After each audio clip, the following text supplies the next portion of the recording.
আসো বেবি।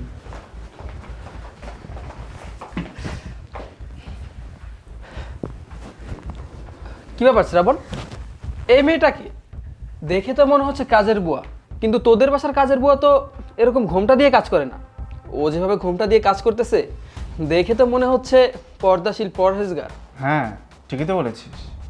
মনে হচ্ছে এটা আমাদের নতুন কাজের বুয়া। মা রাখছে মনে হয়। এই, তুই কি আমাদের নতুন কাজের বুয়া নাকি? আর আগেরটা কোথায়? হ স্যার, আমি আপনাকে বাসার নতুন কামের মাইয়া। আগের বুয়া কই ওটা তো আমি কইতে পারুম না। আচ্ছা ঠিক আছে, এক কাজ কর, আমাদের সবার জন্য নাস্তা বানিয়ে নিয়ে আয়, যা। কি হলো, তুই এখনো এখানে বসে আছিস কেন? তোকে কি বললো শুনিসনি? যা, আমাদের সবার জন্য নাস্তা নিয়ে আয়। যাইতেছি।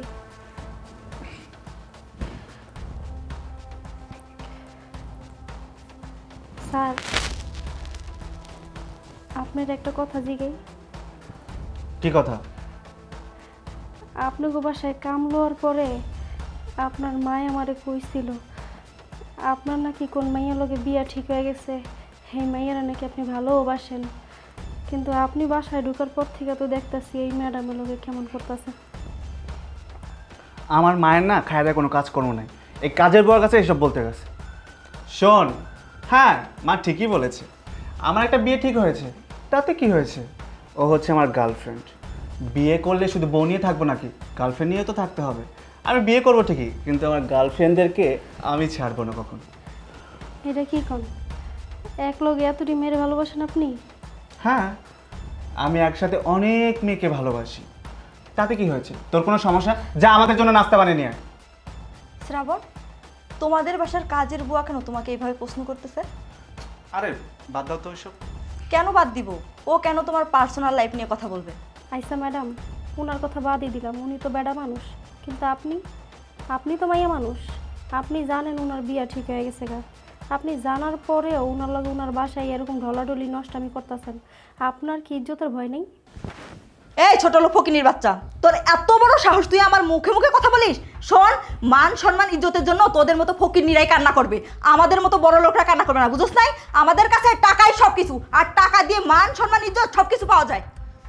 আসলে আমি বুঝতে পেরেছি বন্ধু, তোরা দুজন ওর সামনে রোম্যান্স করতেছিস তো এটা দেখে ওর ভালো লাগতেছে না। আর তাছাড়া তোদের দুজনের মাঝখানে তো আমি নিরামিষ হয়ে আছি। তুই যদি অনুমতি দিস তাহলে আমি তোদের বাসার কাজের বুয়ার সাথে একটু সময় কাটাতাম। আরে বন্ধু, কি যে বলিস না, বাসায় বাবা মা কেউই নেই, যা নিয়ে যা, ভিতরে নিয়ে যা। ঠিক আছে। তোমার হাতটা তো অনেক সুন্দর, যার হাত এত সুন্দর না জানি সে দেখতে আরো কত সুন্দর। দেখি তোমার ঘোমটাটা একটু সরাও, তোমার চাঁদ মুখখানা আমি একটু দেখি। হ্যাঁ ছাড়েন। আরে হাত তো ছাড়বই, তুমি আমার সাথে চলো, আজকে আমি তোমাকে অনেক আদর করব। হাত ছাড়েন কয়ে দিলাম, নাহলে কিন্তু ভালো হইব না। কি ভালো হবে না? দেখো বাসায় কেউ নেই, বাসায় একদম ফাঁকা, আঙ্কেল আন্টিও নেই, তোমার আর আমার বিষয়টা কেউ জানতে পারবে না। চলো আমার সাথে। হাত ছাড়েন। বলেছি না, আমি একবার যার হাত ধরি তার হাত আমি সহজে ছাড়ি না। চলো আমার সাথে।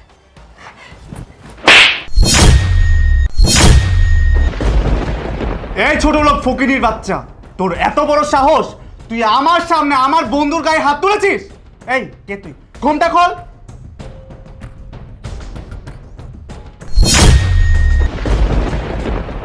ভাবনা, তুমি তুমি আমাদের বাসায়?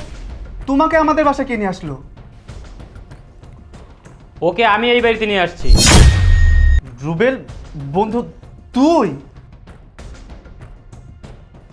হ্যাঁ আমি। কিরে বোন, এখন বুঝতে পারছোস ওর চরিত্র কতটা খারাপ? তুই তো আমার কথা বিশ্বাস করস না। হ্যাঁ ভাইয়া, আমি এখন বুঝতে পারতেছি এতদিন আমি একটা ভুল মানুষকে বিশ্বাস করছি, ভালোবাসছি। তুমি আমাকে এতবার বলছো ওর চরিত্র ভালো না, কিন্তু আমি তোমার কথা বিশ্বাস করিনি। তোমার কথা শুনে যদি আমি আজকে এই বাসায় এসে ওর পরীক্ষা না করতাম, তাহলে ওর এই আসল রূপটা আমি কখনোই দেখতে পারতাম না। রুবেল, তুই এমনভাবে কথা বলতেছিস যেন মনে হচ্ছে তুই দুধে ধোয়া তুলসী পাতা। একটা কথা ভুলে যাস না, তুই কিন্তু আমাদের থেকে কোনো অংশে কম না। হ্যাঁ আমি মানছি আমার চরিত্র খারাপ, আমি বিভিন্ন সময় উল্টাপাল্টা কাজ করে থাকি, তাই বলে আমি আমার নিজের বোনকে জেনে শুনে একটা চরিত্রহীন ছেলের সাথে বিয়ে দিতে পারি না। ভাবনা ভাবনা আমি মানছি যে আমার চরিত্র ভালো না, আমি খারাপ ছেলে, বাইরের বিভিন্ন মেয়েদের সাথে আমি মেলামেশা করি, তবে বিশ্বাস করো আমি তোমাকে অনেক ভালোবাসি। কিছুদিন বাদে আমাদের বিয়ে, পরিবারের লোকজন সবাই জানে যে আমাদের বিয়ে। তুমি প্লিজ এরকম করো না, আমি তোমাকে কথা দিচ্ছি বিয়ের পর আমি একদম ভালো হয়ে যাব, কোনো মেয়ের সাথে মেলামেশা করবো না। কি বললি? তোর মতো একটা লম্পট চরিত্রহীন ছেলেকে বিয়ে করবো আমি? আরে বিয়ে তো দূরের কথা, আজকের পর থেকে তোর আর আমার মধ্যে কোনো সম্পর্ক থাকবে না।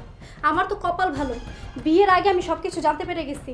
না হলে তোর মতো একটা চরিত্রহীন ছেলের সাথে যদি আমার বিয়ে হতো, সারাটা জীবন আমাকে কান্না করে পার করতে হতো। ভাইয়া চলো এই বাড়ি থেকে। চল। রুবেল, তুই কিন্তু আজকে কাজটা একদম ঠিক করলি না। শুধু শুধু আমাদের বন্ধুত্বের মাঝে ঝামেলা সৃষ্টি করলি। তোকে আমরা দেখে নেব। দেখে নিবি? ঠিক আছে, আমাকে তোরা দেখে নিস, আর আমিও দেখে নেব তোরা আমার কি করতে পারস। আরে তোরে একটা কথা বলে দিতেছি, তুই আমার বোনের সাথে যোগাযোগ করার চেষ্টা করবি না। যদি কোনোদিন যোগাযোগ করার চেষ্টা করছস তাহলে তোর খবর আছে, বলে দিলাম। চল। ভাবনা ভাবনা, ও শিট।